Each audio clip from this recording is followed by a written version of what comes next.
Good evening, everyone. Warm welcome to Regulatory Bodies YouTube channel by Testbook. My name is Madhav Sir.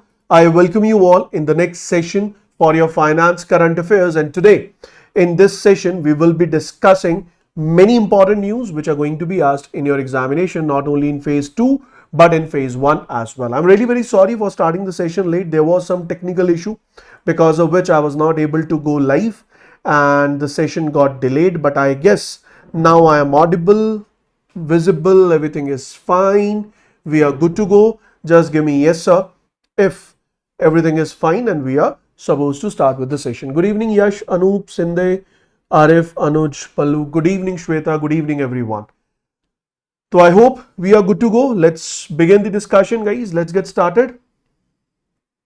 Okay, quickly hit the like button if you haven't liked the session yet, and let's quickly share the link of this session with our friends, because unfortunately I was busy with the technical issue ki theek ho jaye so that I can go live. But in that particular I would say chaos, I was not able to share the link of this session. So let's quickly share the link, guys. You also share it with your friends. I'm also doing the same on different platforms so that everyone should be informed, should be updated that yes, the session is live. So if you have any doubt from the previous session, you may ask, please. If you want to ask any doubt regarding your day-to-day preparation, you can ask, please. Otherwise, I'll begin the discussion. And as you all know, first we'll discuss the questions from the previous session and then we will be moving ahead. ठीक है जी, चलो start करें. Give me a thumbs up if everything is fine. We are good to go.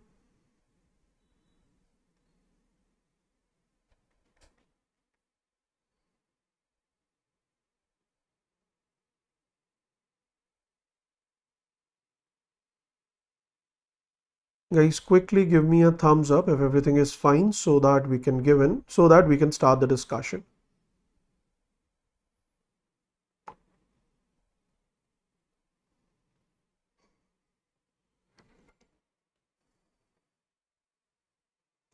Okay, chalo.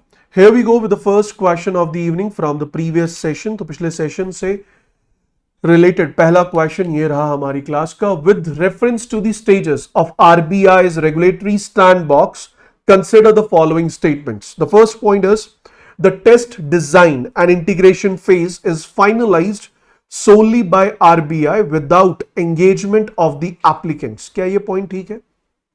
Is this point correct? The test design is basically decided by RBI independently without the involvement of the participants. So that is wrong. Why that is wrong? अगर आपको stages याद हो, in the stage discussion I have told you that test design is decided after the shortlisting of the participants. If you are deciding the test design after the shortlisting of the participant, that means it is very much clear that you will be finalizing the test design on the basis of your participant. Not only this, you will be deciding all the required test design scenarios depending upon your individuals, depending upon the organizations which have been selected to be the participants. So this statement is wrong. Next statement, the testing phase may last for maximum 5 months. That is absolutely correct. The final outcome of testing is confirmed by RBI as per expected parameters in the evaluation phase, yes, which is completed in a span of 1 month. Timelines of each stage are rigidly fixed and cannot be altered. That is wrong. They are not fixed. There is no rigid timeline. They have just given you a context. They just give you a rough context कि इतने time में आपका ये जो sandbox का process है या फिर एंटायर कोहर्ट है, that should be completed. That is the only requirement. ठीक है जी. The application assessment stage examines technology aspects, innovation, security of the proposed product and service. That is absolutely correct. तो answer क्या बनेगा? So 2, 3, 5 are correct. Fourth statement is the incorrect statement for the same. चलो जी, अगला question. Unique Identification Authority of India. Now it will provide access to the cooperative banks, and now cooperative banks can provide the service of eKYC with the help of accessing your information stored on Unique Identification Authority of India. So this was established back in 2009 and it is operating under the Ministry of Electronics and Information Technology. That is absolutely correct. It is a statutory authority responsible for issuing Aadhaar numbers under Aadhaar Act 2016, correct. UIDAI directly manages and operates the Aadhaar enabled payment system as well as Aadhaar payment bridge. No, sir.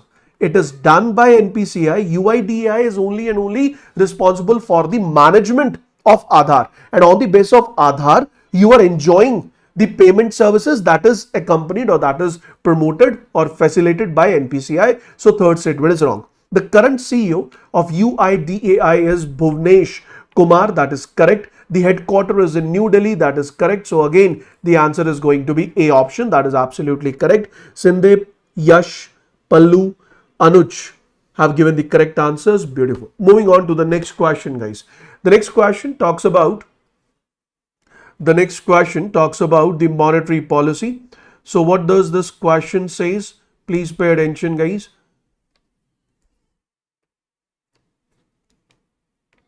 So Monetary Policy Committee and RBI Central Board, the question is based on the same. So the Monetary Policy Committee was constituted under the RBI Act 1934 following amendments in 2016. That is correct. No wrong, nothing wrong in this. Monetary Policy Committee consists of 3 members. 3 are RBI officials and rest 3 are the external members of RBI, external members which are appointed by Government of India. Specifically, if I say under the chairmanship of Cabinet Secretary, a committee is set up and that committee shortlists 3 eminent economists of the country to participate as the members of Monetary Policy Committee for a tenure of 4 years. So first and second are correct. Moving on to the third option, the RBI governor is the ex-officio chairman of the Monetary Policy Committee. That is also correct. The central board of RBI is the highest decision-making authority and it includes government representatives both from Department of Economic Affairs as well as Financial Services. That is correct. The Department of Economic and Policy Research under RBI is primarily responsible for regulating the monetary policy. No, sir, monetary policy is being managed by the Monetary Policy Department. So fifth statement is wrong. Rest all the statements are absolutely correct. Got it? Chalo, let's get started with today's news. Here we go with the first news of the evening. Very good, Anup, Anuj, Yashu, you have given the correct answers. Chalo, here we go with the first question or the first news of the day. आज की जो हमारी पहली news है ना, this is something which you call कि अगर RBI में जब आप एग्जामिनेशन में बैठेंगे and you will find a news which is unexpected, then this is something which is an unexpected news which can be asked or these kind of news are generally asked in the RBI examination. They are generally asked in the RBI examination, but the best part is most of the platforms, most of the websites, they don't cover these kind of news. So I have come up with this news and I'll make it easy. So if a question is asked on this particular news, you will be in a position to answer it. So news hai kya? So news is around PCI. How many of you have heard about Payment Council of India? Give me yes in the comment section if you have heard about Payment Council of India. Any idea, guys? Anyone, those who are live with me right now, any idea about a term that is Payment Council of India? So if a question will be asked on Payment Council of India, you must feel कि यार इतनी important news थी लेकिन मैंने miss कैसे कर दी, because the name is very important, payment council of India.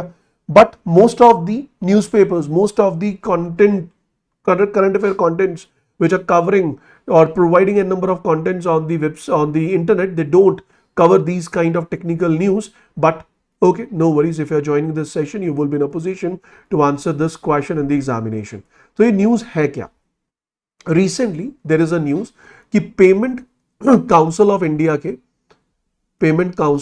के chairman as well as vice chairman as well as vice chairman, or we can say that co-chairman, that is a good word, chairman as well as co-chairman का appointment हुआ है. उसके अलावा जो payment council of India है उसकी committee के heads को भी चेंज किया गया. There are many committees which are under the payment council of India, so their heads are also changed. So that is the reason this council was in news. But before we move ahead, we must understand what is a Payment Council of India. First of all, guys, you need to understand Payment Council of India has been set up under the Internet and Mobile Association of India, and it was set up back in 2013. And this Payment Council of India, as the name suggests, it was basically set up for the purpose of expansion.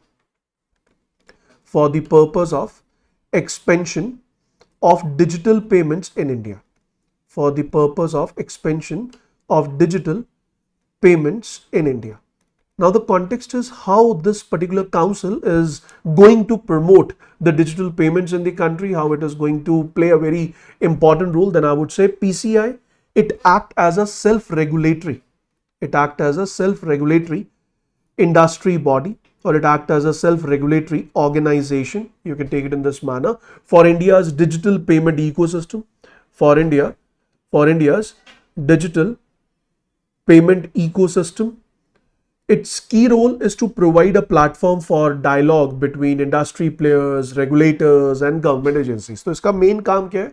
So इसका main काम है to act as a mediator between the industry players as well as the regulators like RBI, NPCI, SEBI and government agencies. तो इन सब के बीच के जो एक point of contact है, एक point of coordination है, that is nothing but it is Payment Council of India. So this Payment Council of India, it even represents the non-banking payment industry players. So what are these non-banking payment industry players? The moment I say non-banking payment industry players, then my answer would be, sir, wallet companies, the companies which are offering you with the digital wallets, prepaid payment instrument offering companies, then we have merchant aggregators, as well as we have the acquirers, then we have remittance service providers. Along with this, we have payment gateways and many other. So these are the non-banking payment industry or payment, I would say, industry players which are promoted, which are pushed by Payment Council of India. Even it pushes the UPI ecosystem like PhonePe, Google Pay, Amazon Pay or other NPCI linked fintechs. If I talk about the organizational structure, I'll move on to the organizational structure later on. So first of all, this organization, this Council of India was established back in 2013. Parent body, very important. Internet and Mobile Association of India is the parent body. Why it was established? It was established for the rapid expansion of the digital payments in India, which include digital wallets, payment gateways, UPI processors and whatnot. Next point is, what was the purpose? So it is a self-regulatory industry body and its key role is to provide a platform for dialogue between industry players, regulators as well as government agencies. Then I talk about the focus players. So the focus players are wallet companies, prepaid payment instruments, merchant aggregators and acquirers, remittance service providers, payment gateways, UPI participants and whatnot. So what is the significance?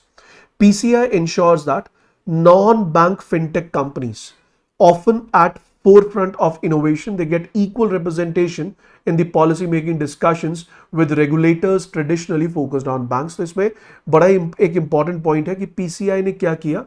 So the Payment Council of India has provided a stage where the non-bank fintech companies, they play a very active role at the time of formation of rules and regulations by the regulators, because at the time regulators are framing the policies in that particular context. We always see the active involvement of non-bank fintech companies just because of Payment Council of India. Now if I talk about the organizational structure, so the organizational structure is the Executive Council. The PCI is governed by an Executive Council of how many elected members? Remember this is a very important point. 16 elected members. Ex officio role, the chairman of IAMAI, that is Internet and Mobile Association of India, serves as an ex officio member, not chairman, serves as an ex officio member of the council. Current chairman is Vishwas Patel, and along with that we have the co-chairpersons, which include MN Srinivasu as well as Nalan Bansal are included in the co-chairperson position. If I talk about the headquarters, Mumbai, Maharashtra, Then it is responsible for policy advocacy and representation, promoting innovation and security, regulatory engagements, consumer protection as well as ecosystem development is done by PCI. ठीक है जी, clear हो गया point, समझ आ गया. कुछ मैं आपको past की अगर चीजें बताऊं, PCI has contributed great in terms of enabling wallet interoperability. That means you can transfer funds from Paytm wallet to Google wallet.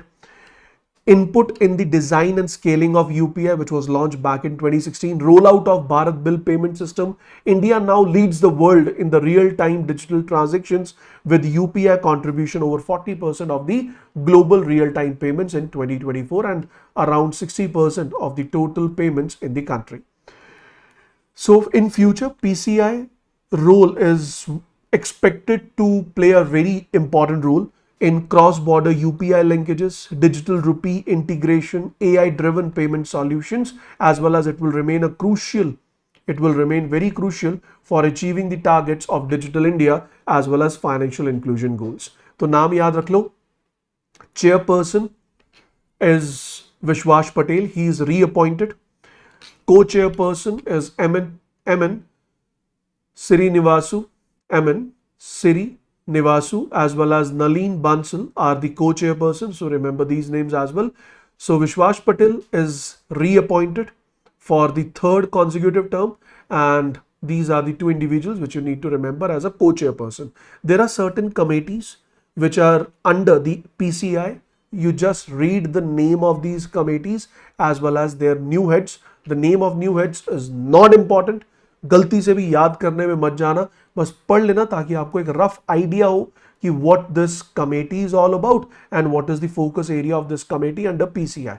Just give a quick reading, that is more than sufficient. But these names which I have highlighted, which are in bold, these names are really very important. They can be asked in the examination directly. Let's try to solve a question on the same. The question says, with reference to the Payments Council of India leadership structure 2025-27, consider the following statement. Vishwas Patel has been reappointed as the chairperson of PCI for the 2025-27 term, making it the third consecutive tenure. That is correct. MN Srinivasu, director of BillDesk. Nalin Bansal from NPCI has been appointed as the co-chairperson for the same period. That is correct. Vishwas Patel was first elected as PCI chairperson in 2018. So he has been appointed as the PCI chairperson from 2018. That is correct. And he has also served as a co-chairperson. That is also correct. PCI Executive Council for 2025-27 structured specialized committee to address specialized challenges such as card network, UPI, remittances, prepaid payment issuers. That is absolutely correct. Payment Bank Committee under PCI is chaired by Rishi Gupta. तो यहाँ पे एक question मैंने आपको बना दिया कि कैसा क्वेश्चन पूछा जा सकता है. But if you can see, Payment Bank Committee, this is the Payment Bank Committee, Rishi Gupta as well as A. Biswas is the option. That is correct. So giving that 1, 2, 3, 4, 5, D option is the correct answer. That means all the options which are given in the question are absolutely correct. समझ आया? Is it clear, guys? Give me a thumbs up. Is it clear? Give me a thumbs up so that I can move ahead. This is the solution for the given question. Moving on to the next news. The next news which I was not able to cover in the previous session, but I have already given you this news in my previous session's PDF. That is, SEBI has extended timeline for the margin pledge, repledge framework implementation. So what is this pledge, repledge framework implementation? So first of all, before I start my discussion on the same question, you must understand pledge and repledge. So what is this pledge and repledge? SEBI in back June 2025 has mandated that all the margin obligations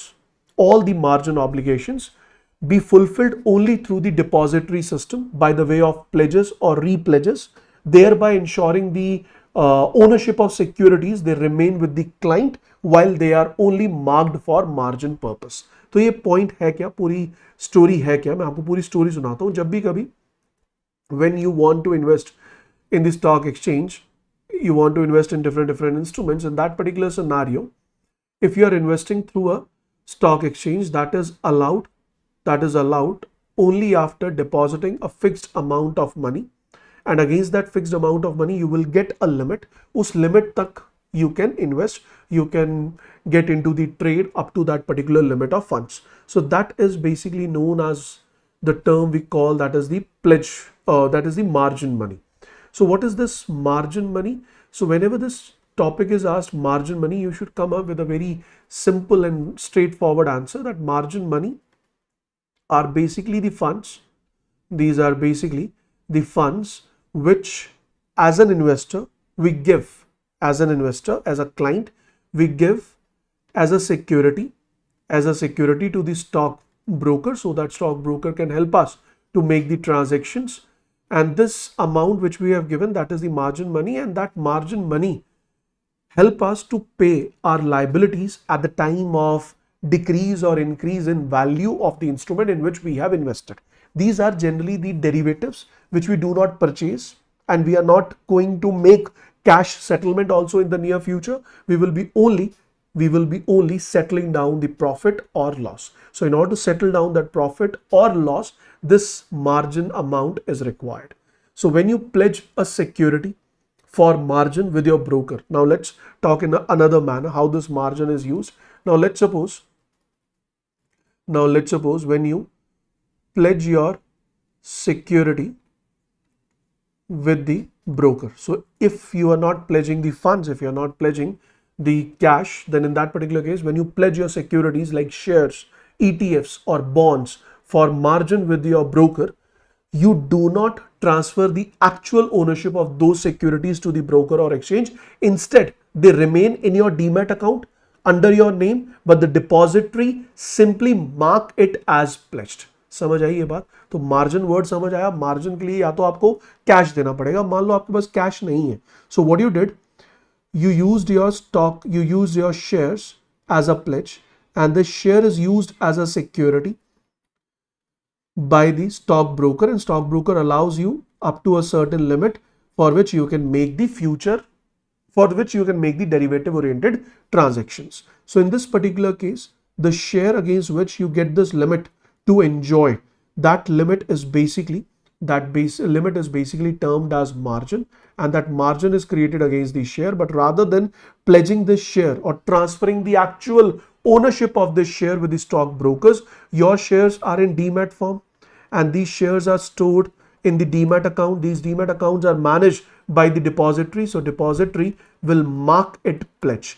If it is marked pledged, it cannot be sold out by the customer until and unless NOC is provided by the stockbroker, and once you do not pay back the funds of the stockbroker, then that pledged security can be transferred to the stockbroker in the case of non-payment. That is a basic concept. पढ़ के देखते समझ आएगा. SEBI has announced an extension in the timeline for the implementation of the new framework on margin obligations via pledge and repledge mechanism within the depository system. तो आपने वो security, आपने वो share, you have not transferred it to the stockbroker, but the depository where this share is stored, it has been marked pledged, and stockbroker has been informed कि भैया ये share मैंने pledge mark कर दिया, nothing to worry, कल को पैसा ना आया आप मुझे बताना, I will be transferring those shares to you. So the revised date of implementation of all the norms regarding the same is now 10th of October 2025, which was earlier ought to be implemented on 1st of September 2025. So this announcement was issued through a SEBI circular under the powers granted to SEBI as per the SEBI Act 1992 and Regulation 30 of SEBI Regulations 1992. So why this framework? SEBI has progressively tightening the framework of margin collection and collateral usage in the Indian security market, especially after several cases where the stockbrokers, they misused client security for their own benefits, So seeking this in mind, what has been done now? I'll give you a quick visual example. Guys, I'm an individual. I have purchased few stocks of Infosys, and I have these stocks in demat form. These are in my demat account, and this demat account is managed by a depository. That could be NSDL or CSDL. Let's say it is NSDL. Okay. Now I went to my stockbroker and I said that I want to trade in derivatives on a given stock exchange. So stockbroker said, I will allow you to trade in the derivatives, but I need some funds as a margin. If I have cash, I can deposit that cash with the stockbrokers through my bank account.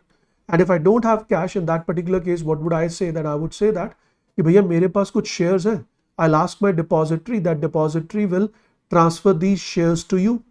And once the deal is done, once the derivative related transactions are completed, you transfer those shares back to me. तो ऐसा हो रहा था, लेकिन उसमें क्या था? These stockbrokers, they were misusing with the client's stocks, they were misusing with the client's asset.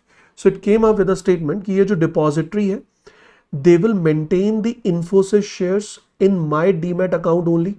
They will lie in my demat account only, but these shares, they will be marked as pledged, and this marking of pledge will be informed to the stockbroker. If in near future I made the cash settlement, it's fine. If I don't make the cash settlement, these shares will be finally transferred to the stockbroker, and stockbroker can sell it to recover its funds, to pay back, or to compensate its margin obligations.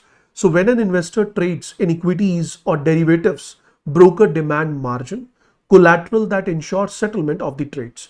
Earlier, broker had the power to hold or pool these securities, which increase the risk of misuse. That means brokers were given the power that they can hold these securities, but now there is a pledge and repledge system. SEBI in June 2025 mandated that all margin obligations be fulfilled only through depository system by the way of pledge or repledge, thereby ensuring that the ownership of security remains with the client while they are only marked for margin purpose as pledged in the given demat account only. So what are the features? First one, exclusive use of depository system. All margin obligations in equity and derivatives must now be processed only through the pledge and repledge system, and that too through the depository, either NSDL or CSDL, जिसमें भी आपका account है. Automated invocation of margin. When a pledge security is invoked, the securities will be blocked for early pay-in within the client's demat account itself. So when it's a time of payment, the same security will be blocked in your account. It will be utilized to pay back the funds to the stockbroker. A mechanism where securities are delivered to the exchange in advance to reduce the settlement risk. So in order to reduce the settlement risk, there could be early pay-in as well. Pledge release for pay-in, a unique functionality where once pledge is released, the pay-in block is immediately created in the client's demat account. This eliminates the need for multiple manual instructions for unpledging and paying the delivery. तो यहाँ पे क्या है भैया, उसको pledge कर लिया और उस केस में whatever is required that the transaction can be done. So depositories are required to enable pledge release system, ensuring straight through processing without human intervention. Investors protection. Post implementation, broker will no longer need physical or electronic instructions to unpledge and deliver the securities. The system validates and processes pay-in obligation automatically, creating a transparent audit trail. Now let's suppose I am an individual. I am involving myself in a derivative or maybe in a equity trade. In that particular case, when a trade is done and it is need to be settled down on a future date, this individual who has promised to sell will earlier was parking its securities with the stockbroker, and this individual who is supposed to pay the funds, he or she park its INR with the stockbroker.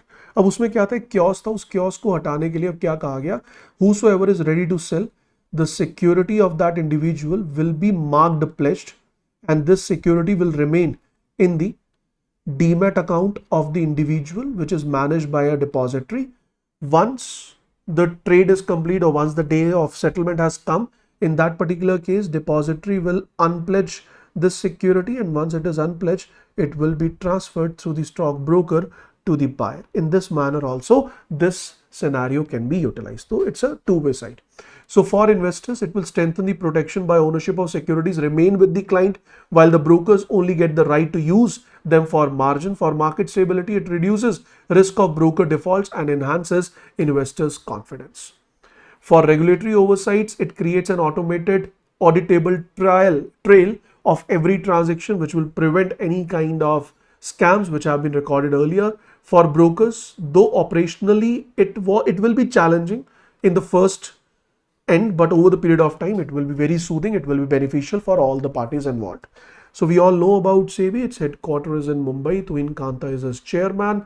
So what all dates you need to remember: original date was 1st September, extension of timeline for the new margin repledge framework. समझ आ गया pledge repledge कब use होगा, how it is utilized, that is clear. Revised date is 10th of October. ये concept समझ आना जरूरी है. If this concept is clear, just give me yes sir. And once the key feature is it is automated invocation, pledge release for pay in via depositories. Pledge releases for pay in via depository. So this is something which you need to remember. ठीक है जी? Any doubt?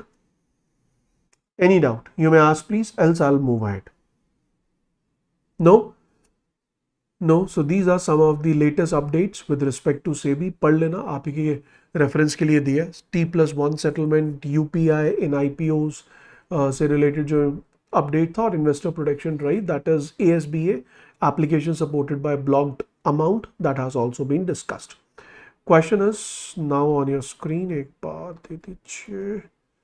Give me a minute.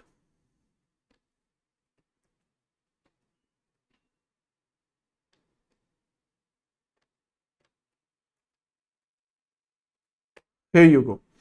Under the new framework, consider the following statement with reference to SEBI's framework on margin obligation. ठीक है. Under the new framework, all margin obligations in equities and derivatives must be met only through the depository system of pledge and repledge. Is this point clear? Yes sir, this is absolutely correct. इसमें तो कोई problem है ही नहीं, यही तो कहा गया. Pledge release for pay-in functionality removes the need for manual instruction. True, the framework was first introduced in June 2025 and its implementation timeline has been extended to 10th of October. First it was 1st of September 2025. That is true. The primary objective of this system is to allow brokers to pool client security. No. To not pool the client security, because it was resulting in kind of issues, it was resulting in kind of misuse. SEBI drives its powers to issue such directions under SEBI Act. That is true. So 1, 2, 3, 5 B option is absolutely correct. बहुत बढ़िया. Saloni, Yash, you have given the correct answer. Chalo. Moving on to the next news. What does the next news says? Next news is more of theoretical nature, and it is something which can be asked in the phase 1 examination. It has a very rare possibility that it can be asked in phase 2, but ये जो नाम है ये important है. याद है आपको IEPFA? It stands for Investors Education Protection Fund Authority. If you remember, we have discussed that company will transfer its unclaimed dividend. Company will transfer its unclaimed shares and bonds, unclaimed shares and bonds to whom? So it will be transferred after 7 years into an account which we call it as IEPFA.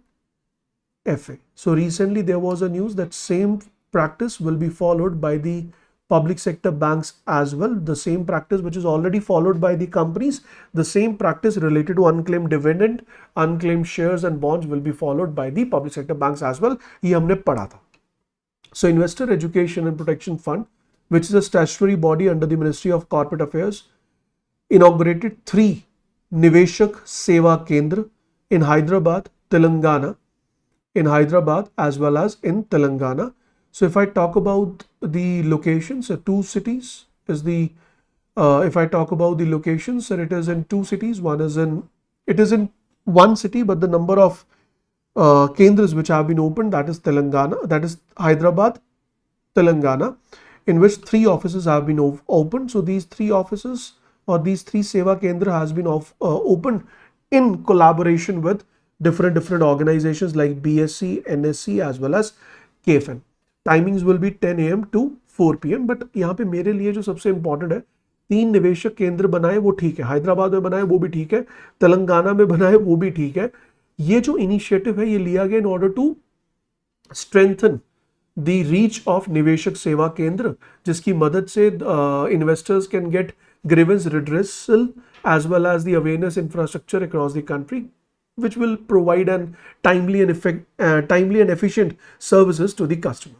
अब यहाँ पे जो सबसे important point है वो ये है, निवेशक सेवा केंद्र they are aimed at, first one, facilitating quicker transfer of unpaid dividend, helping investors to update their KYC, enabling smooth updation of bank account details with depository participants, accepting investors service request forms as well as enhancing investors confidence. So these are the services which are provided by the Niveshak Seva Kendra, and these Niveshak Seva Kendra will enjoy or will provide these services, and public can now enjoy these services in Hyderabad because of the opening of 3 more Niveshak Kendra.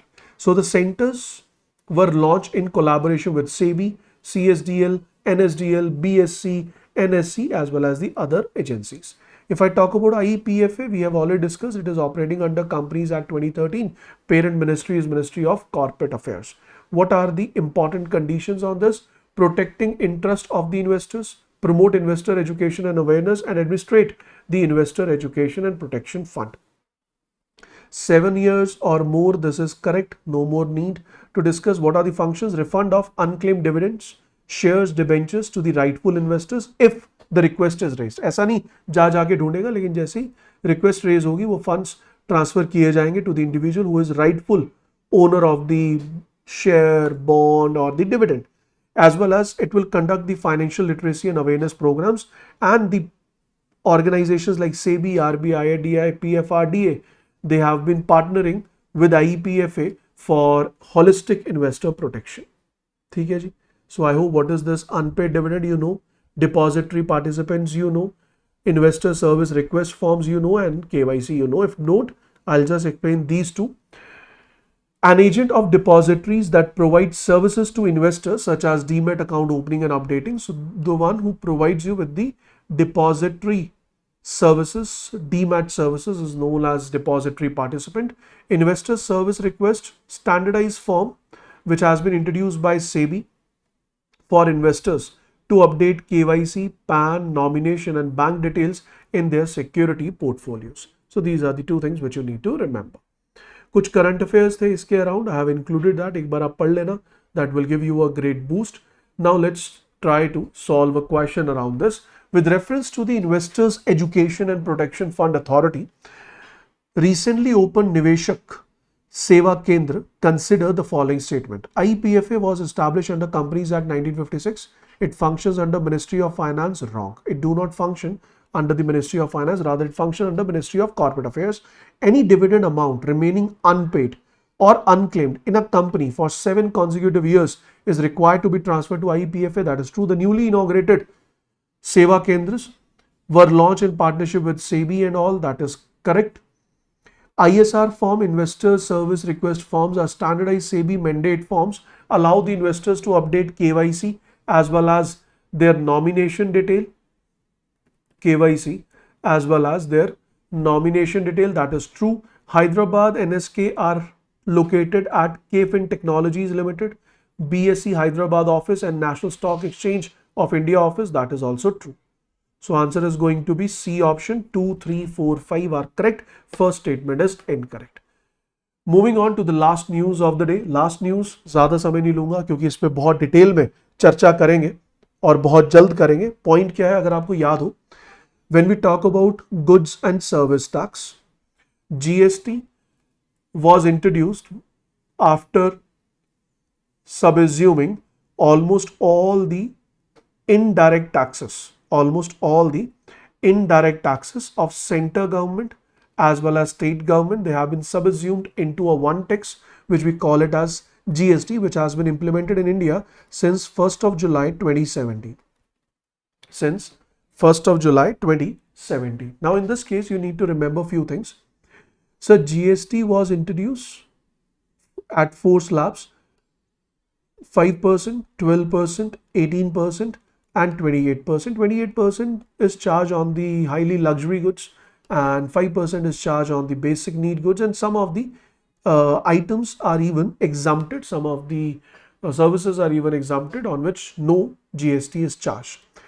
But this 4 slab structure is somehow acting as a burden, especially on the middle class as well as the weaker section of the society. So recently, on 15th of August, during the Independence Day speech, Narendra Modi ji, our Honorable Prime Minister, he has made this clear that we will be subsuming these 4 slabs into one, and expectation is one slab will be of 5% and the other slab will be of 18%. 12% and 28% of GST slabs are expected. I'm not saying it will be done, but it is expected to be removed, and there will be a new slab of 40%, which will include all the sin goods as well as the luxury goods like alcohol, or I would say in case of sin goods, we will include tobacco, pan masala, luxury items. They all are included in the category, or they are expected to be included in the category of 40%. Even there is an expectation, it says that health insurance and even the life insurance, they can be exempted from GST, especially for the individuals, which may impact the government's revenue. But yes, it will give a push to achieve the insurance targets for the economy. So बस इतनी ही news है, but इसमें अभी तक कुछ surety नहीं है, ऐसा होगा, it is expected. So group of ministries on GST rate rationalization, chairman is Samrat Chaudhary, Deputy Chief Minister of Bihar, accepted the Government of India's proposal to reduce the 4 slabs. GST will be restructured. New proposal is 5% and 18. 5 is for merit goods like essential goods, item for mass consumption, and for standard goods and services, it will be 18%. In case of sin goods or luxury goods, it will increase to 40%. If I talk about the current scenario, in the current scenario, you know, we have 4 different slabs: 5, 12, 18, 28. Now it will be reduced only to 5 and 18%. 99% of items which are under the 12% wala segment will be included in 5%, and 90% of the items which are under 28% will be included in the category of 18%. So 40% slab is retained for the sin goods, as I said, tobacco, pan masala, as well as highly luxury items. 6-member government of 6 members group of ministers include Samrat Chaudhary, the chairperson of group of members. He is the Deputy Chief Minister of Bihar, and rest some of the names. You can just read these names. I'm not expecting that you will remember this, लेकिन भैया deputy chairperson का नाम जरूर याद रखना, ठीक है? So group of ministers, they have recommended, they have accepted the recommendation of the government, and they have themselves recommended the same, and it has been forwarded to the GST Council headed by Union Finance Minister Nirmala Sitharaman ji, and then if required, then the desired changes will be done. There is one more expectation. The expectation is health and insurance sector will enjoy exemption from GST, which will impact the government revenue by 9,700 crores, but it will provide relief to the middle class household as well as improve the insurance penetration. Impact will be simplification, moving from 4 to 2 slabs, relief to households and MSMEs, because we are the one who are generally consuming the essential goods, which generally fall in 5 or 12%, but now it will 12% items will also fall under the category of 5% only. Revenue neutrality challenge. So state worry about short-term revenue losses, hence compensation mechanism may be revisited. If you remember, जब GST लाया गया था तब ये कहा गया था कि पहले 3 सालों तक 100% का compensation दिया जाएगा to the states. In the 4th year compensation will be 75%, and in the last year compensation will be 50%. इसका मतलब अगर आप पहले 100 रुपए कमा रहे थे और GST से पहले, और अगर अब GST आने के बाद स्टेट गवर्नमेंट की इनकम 50 रुपए हो गई, तो बाकी के 50 रुपए इसे पूरा करेगा. ये जो पहले का टारगेट था, वैल्यू था, उसे कॉम्पनसेट करेगा government. 50% was a compensation given to achieve a value equivalent to 100% for the first 3 years.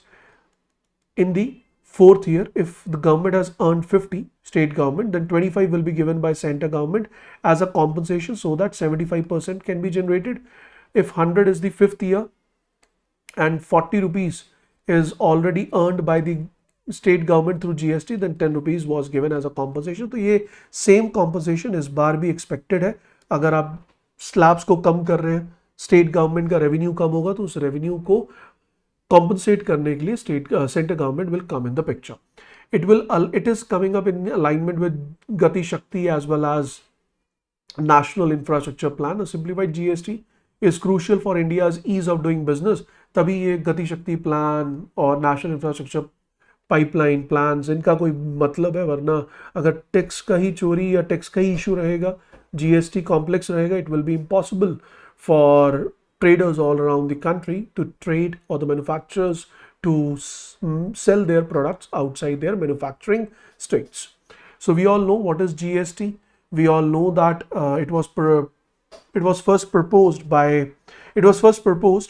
in 2000 under the PM Atal Bihari Vajpayee's government. Vijay Kelkar committee was the first to come up with the suggestions.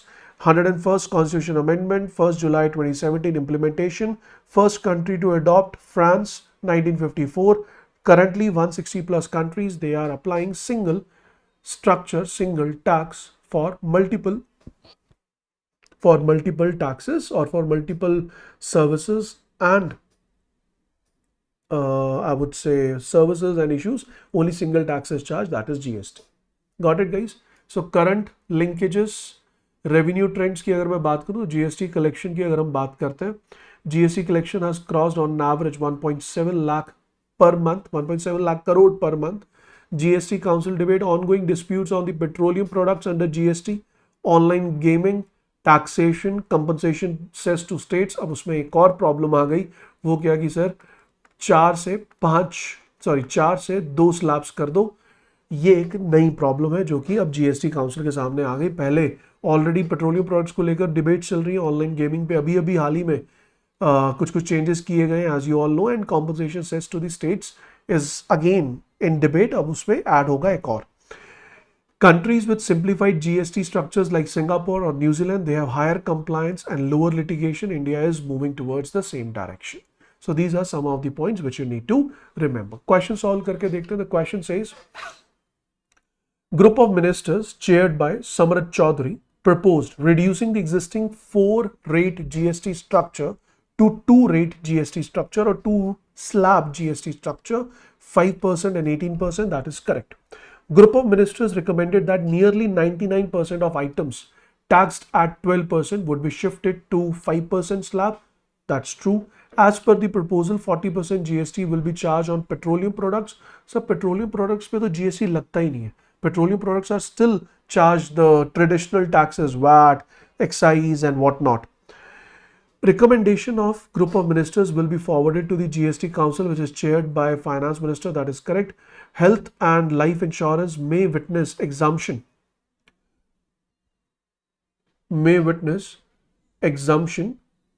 Of 9,700 crore rupees. That is also true. So 1, 2, 4, 5 is the correct answer. So C option is going to be the correct answer for the given one. Is it clear, everyone? Is it clear? So these are some of the important questions for you. If you all are ready and you want me to showcase the questions which I have for you all,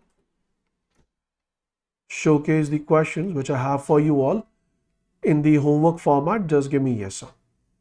If you are ready and you want me to present those questions which I've created for you for your homework task, just give me yes sir. You will be taking up the screenshots quickly.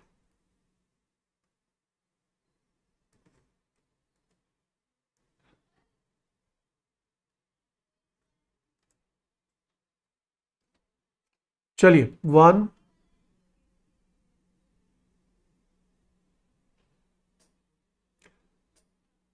first question, second question, second homework question, take a screenshot.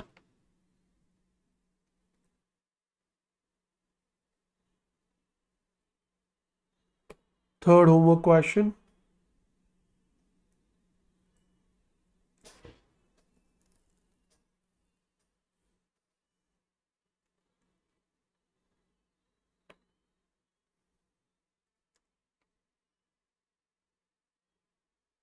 Done, guys? Shall I move ahead?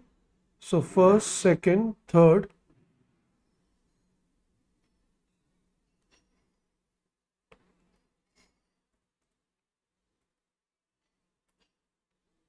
Here comes the final question, that is the fourth question for your homework part. Take the screenshot. Done? Okay. So that will be all from my side, guys. Do not forget to hit the like button before leaving, and do share your correct answers in the comment section below, and even share your feedback and suggestions for the given session. Thank you so much. Good luck. God bless you all.